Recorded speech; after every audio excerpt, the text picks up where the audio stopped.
সবাই কেমন আছো? আশা করি সবাই খুব ভালো আছো। নতুন একটি ভিডিও নিয়ে তোমাদের সাথে অনেক কিছু শেয়ার করতে চলে এলাম। তো দেখো, সকাল সকাল ঘুম থেকে উঠে পড়েছি। আর ঘুম থেকে উঠেই আমার প্রথম কাজ হলো গাছের ফুল তোলা। আর এই ফুল তুললে কি বলবো, মনটা একদম শান্ত হয়ে যায়।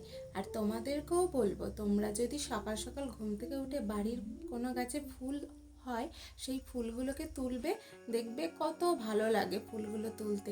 আর আমি দেখো, ডান হাতে যেহেতু ক্যামেরা ধরেছিলাম, ওর জন্য বাঁ হাতেই ফুলগুলো তুলছিলাম। আর ফুলগুলো দেখতেই পাচ্ছ কতটা তরতাজা, আর তখনও ভালো করে ফোটেনি, কারণ তখনও সকালটা মানে কেবল জাস্ট হয়েছে এইরকম।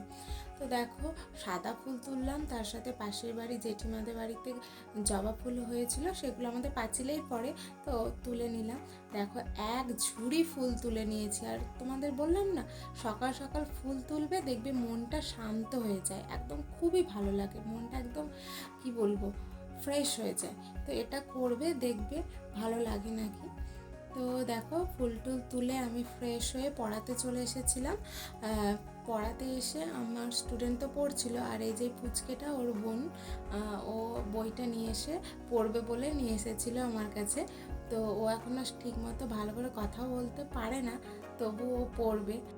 এরপর বাড়ি ফেরার সময় একটা আম গাছের শাখা ভেঙে নিয়েছি, এই যে, কারণ আজকে ছিল বৃহস্পতিবার, আর পুজোর জন্য তো লাগবে, তোমরা জানোই বৃহস্পতিবারে। আর দেখো কতটা বেলা হয়ে গেছে, রোদ একদম কি বলবো মাথার উপরে। তারপর স্নান টান করে একদম রেডি হয়ে আমি চলে এসেছিলাম সোজা স্টেশনে। আর এই যে দেখো, টাকা বার করে নিচ্ছি, মানে আমি যে প্রত্যেক দিন সাইকেল রাখি স্টেশনে, সেই ভাড়াটাই মানে মাস মাইনে হিসেবে দিই, তো ওটাই বার করে নিয়েছিলাম দেবার জন্য। আর দেখো, স্টেশনে কত ফুল ফুটেছে। স্কুল যাওয়ার সময় না, এই গাছগুলোকে এখন দেখতে এত ভালো লাগে, কি বলবো, প্রত্যেক দিন মনে হয় ছবি তুলে। আর গোলাপ ফুলের মতো থাবা হয়ে ফুলগুলো ফোটে, দারুণ লাগে। তো দেখো, তোমাদের সাথে কথা বলতে বলতে ট্রেনে উঠে পড়েছি, আর ফুল নিয়ে চললাম স্কুলের উদ্দেশ্যে। তো স্কুলে যাওয়ার পথেও আমার কিছু গাছ পড়ে গলিতে, সেই গাছ থেকেও কিছু ফুল তুলে নিয়েছি। আর এই যে দেখো, একটা সুন্দর করে ছোট্ট ফুলের তোড়া বানিয়ে নিয়েছি, ঘাস পাতা সব কিছু লাগিয়ে। আমি আমাদের স্টেশন থেকে দুটো এনেছিলাম, আর এখান থেকে নিয়ে নিয়েছি। আর কার জন্য এনেছি দেখো, এটা হলো আমার স্কুলের সবথেকে প্রিয় আন্টি, আমাকে ভীষণ ভালোবাসে, আর আমিও ভীষণ ভালোবাসি। আর আন্টির জন্য ফুল নিয়ে গেলে আন্টি খুব খুশি হয়, তার জন্য আমি নিয়ে যাই। আর আমি আন্টি বলবো না, কারণ এটা আমার কাছে দিদির মতোই প্রায়। তো দেখো, আজ ক্লাসে সামার অ্যাক্টিভিটি করিয়েছিলাম একটা। বাচ্চারা এগুলো পেলে না, ওরা খুব খুশি হয়। ক্লাসের ফাঁকে যদি এই অ্যাক্টিভিটি ক্লাসগুলো করানো হয়, ওদের খুব আনন্দ হয়। তো যেহেতু এখন সামার মানে গরমকাল পড়ে গেছে, তো ওদের একটা সামার অ্যাক্টিভিটি শুরু করেছিলাম। আর সামারের মেন ফ্রুটস তো যাই বলো, ম্যাঙ্গো। তো ম্যাঙ্গো দিয়েই ওদের অ্যাক্টিভিটিটা করিয়েছিলাম। এই যে পেপারগুলো পেস্ট করে করে ম্যাঙ্গোটা ওদের রেডি করিয়েছিলাম। তো ওরা খুবই খুশি হয়েছিল। দেখো, ম্যাঙ্গোটা খাওয়ার জন্য সব বাঁদরের মতো লাফাচ্ছে। ওরা যে জিনিসটা পছন্দ করেছে, এটা তোমরা ভিডিওটা দেখেই বুঝতে পারছো ওরা কতটা খুশি হয়েছে। ওরা ছোট ছোট, ওরা যেহেতু ছোট বাচ্চা, তো ছোট ছোট জিনিসগুলোই ওদের কাছে আনন্দের। তো পড়াশোনা তো অবশ্যই আছে, তার সাথে যদি এই অ্যাক্টিভিটিগুলো করানো হয়, ওদের মনটা আরও ভালো হয়েছে। তো আমাকে এই ভিডিওটা কিন্তু আমার ওই দিদিই করে দিয়েছে। তো তোমাদের ম্যাঙ্গোটা কেমন লেগেছে অবশ্যই কমেন্ট করে জানাবে।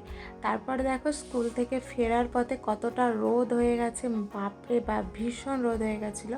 তো আমি এখন স্টেশনে ছিলাম আমাদের, এই যে দেখো ফিরছি, মারাত্মক মারাত্মক রোদ হয়েছিল। আর আমি সেদিন ছাতাটা নিয়ে যেতে ভুলে গেছি, মানে কি যে কষ্ট পেয়েছি আর কি বলবো। এই যে দেখো, মৌমাছিতে যাতে না কামড়ায় তার জন্য যেভাবে মুড়ি দেয়, ওইভাবে মুড়ি দিয়ে বাড়ি ফিরছিলাম। মারাত্মক রোদ ছিল, আর তখন বুঝতেই পারছো দুপুর 2টোর কাছে প্রায়, তো রোদটা কেমন হবে।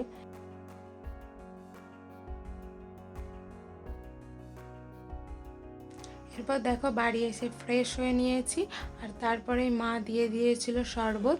শরবতে কিছুটা খাওয়ার পর মনে পড়েছে ভিডিও করতে হবে, তো ভিডিও করেছি। এই যে দেখো, জানলার ধারে বসে বসে শরবতটা ফিনিশ করব, তারপরে একটু রেস্ট নেব, কারণ এতটা বাজেভাবে গরম লাগছিল কি বলবো। কারণ ছাতা নিয়ে যাইনি, ওই রোদে পুরোটা এসেছি, 20 মিনিটের রাস্তা প্রায় পুরোটাই এসেছি। তারপরে দেখো মায়ের আজকে ষষ্ঠী পুজো ছিল, তো মা লুচি তরকারি করেছিল, ওটাই খেয়ে নিলাম। আর ওটা খেয়েই শুয়ে পড়েছিলাম, কারণ আর ভাত খেতে ভালো লাগছিল না, আর শরীরটা খুবই খারাপ লাগছিল ওই রোদে এসে। তো ওটা খেয়েই শুয়ে পড়েছি, আর সেদিন ভাত টাত কিচ্ছু খাইনি। তো দেখো তারপর ঘুম থেকে উঠে বিকেলবেলা বেরিয়ে পড়েছিলাম একটু ভিডিও করতে যাব বলে। আমাদের ওইদিকে বাগান আছে, ওই বাগানের সাইডে, বাগান না মাঠ টাইপের, তো ওইদিকে গেছিলাম আমি আর আমার পার্টনার, যার সাথে গেছিলাম। আগে কি বলবো, স্কুলের জন্য, টিউশন পড়ানোর জন্য এতটাই ব্যস্ত থাকতাম, সময় পেতাম না। তো এখন নিজের জন্য কিছুটা সময় বাঁচিয়ে। এরপর দেখো পৌঁছে গেছি সুন্দর জায়গাটা, কতটা ভালো লাগছিল। প্রায় 5:30 থেকে 5:45 বাজে, আলো কমে গেছিলো, তো তার জন্য ছবিটা হয়তো ভালো আসেনি। আর ভিডিওটা আমি অনেকটা লেটেই করেছিলাম, অনেকক্ষণ যাওয়ার পর কতগুলো রিলস ভিডিও বানাই, তারপরে আমি শ্যুট করেছিলাম যেহেতু, তাই অনেকটাই কি বলবো আলো কম। এরপর ওখানে কিছুটা সময় কাটিয়ে বাড়ি চলে আসি, কারণ সন্ধে লেগে যাচ্ছিল। এরপর বাড়ি এসে হাত পা ধুয়ে ফ্রেশ হয়ে নিই আর সন্ধে দিয়ে নিই। তারপরে দেখো এখন করব কিছু আয়রন, কারণ কিছু জামা কাপড় অনেক দিন ধরে জমা হয়ে আছে, সেগুলো আয়রন করার সময় পাচ্ছিলাম না। সময় পাচ্ছিলাম বলতে গাফিলতি করে করিনি, তো সেগুলোই আজকে এক এক করে সেরে নেবো, কারণ সামনে সপ্তাহ থেকে স্কুল একদম আর তাড়াতাড়ি ছুটি হবে না, পারফেক্ট টাইম একদম যেমন স্কুল টাইম সেভাবেই স্কুল হবে, তো আর সময় পাবো না। তো তার জন্য আয়রনগুলোই করে নেব এবার ঝটপট করে। এই দেখো আমি আয়রন করছিলাম আর আমাদের বাড়ির পুচকিটা পড়ছিল আমার কাছে বসে বসে। তো পড়া শেষ হয়ে গেছে, টেবিল উল্টে দিয়ে ও চলে গেছে ফোন দেখতে। তো এগুলো একটু পরিষ্কার করে নেবো, গুছিয়ে সুন্দর করে রাখবো। আর তোমাদের আজকের পুরো ভিডিওটি কেমন লাগলো অবশ্যই কমেন্ট করে জানাবে। আজকের মতো ভিডিওটা এখানেই এন্ড করছি, আবার নতুন একটি ভিডিও নিয়ে তোমাদের সাথে গল্প করতে আসবো। তবে চলো আজকের মতো টাটা।